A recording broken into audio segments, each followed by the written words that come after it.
La dernière victoire des Angevins en championnat remonte au 28 août dernier. Ce jour-là, les hommes de Jean-Louis Garcia s'étaient imposés 2-1 contre Ajaccio. Depuis, les scoïstes ont concédé 2 matchs nuls et une défaite frustrante contre Clermont il y a une semaine. Demain soir, les Angevins doivent donc impérativement réagir à l'occasion de la réception du Racing Club de Strasbourg pour le compte de la 9e journée de Ligue 2. Les Alsaciens, lanterne rouge au classement, tenteront d'arracher à Jean-Bouin leur premier succès de la saison face aux joueurs du président Bernard. De leur côté, les scoïstes essaieront de se rassurer en renouant avec la victoire. C'est un match important pour les deux équipes, puisque Strasbourg, de par leur position, est une équipe qui a vraiment besoin de points.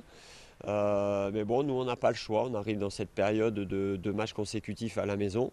Il nous faut prendre un maximum de points. Il faut s'imposer, il faut renouer avec la victoire. Pour atteindre cet objectif, l'entraîneur du SCO attend de ses joueurs qu'ils rentrent sur le terrain avec la faim au ventre.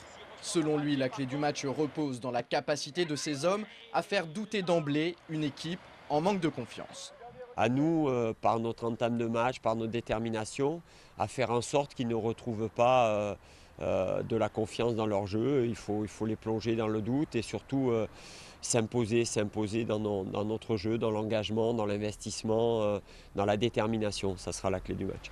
L'autre donnée importante de cette rencontre, ce sera la faculté des Angevins à bien défendre et à ne pas encaisser de but, ce qui n'a pas été le cas lors de leurs 6 précédentes sorties.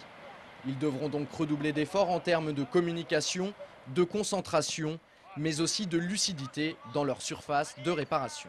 Il faut être plus rigoureux, plus peut-être un peu d'attention aussi, parce qu'il y a peut-être un peu plus de concentration aussi. C'est un tout en fait, ça sent toujours au détail. Donc c'est un petit peu de tout sur certaines situations qui fait que on encaisse des buts malheureux, mais qu'il faut gommer pour éviter tout ça, quoi. La bande à Stéphane a justement eu l'opportunité de travailler dans ce sens tout au long de la semaine. Les joueurs ont mis carte sur table afin de rectifier le tir.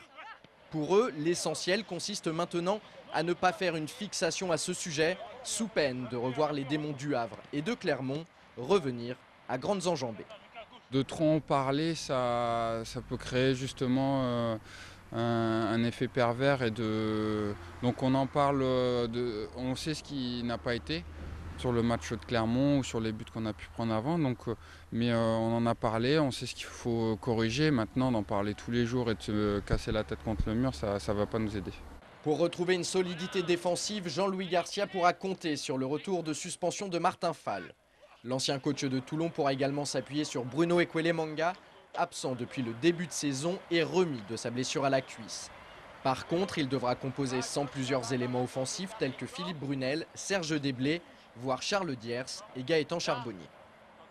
C'est vrai qu'il y a beaucoup de joueurs à vocation offensive qui sont blessés ou douteux. Après, les 3 joueurs qui seront à vocation plus offensive, charge à eux d'animer un petit peu autour d'Anthony cette capacité à porter le danger dans l'équipe adverse. Voilà l'équipe du SCO susceptible de débuter demain soir face à Strasbourg. En charnière centrale, Bruno Ekwelemanga pourrait retrouver une place de titulaire au détriment de Malik Couturier. A noter également l'entrée de Youssef Hannan pour animer le côté droit de l'attaque angevine.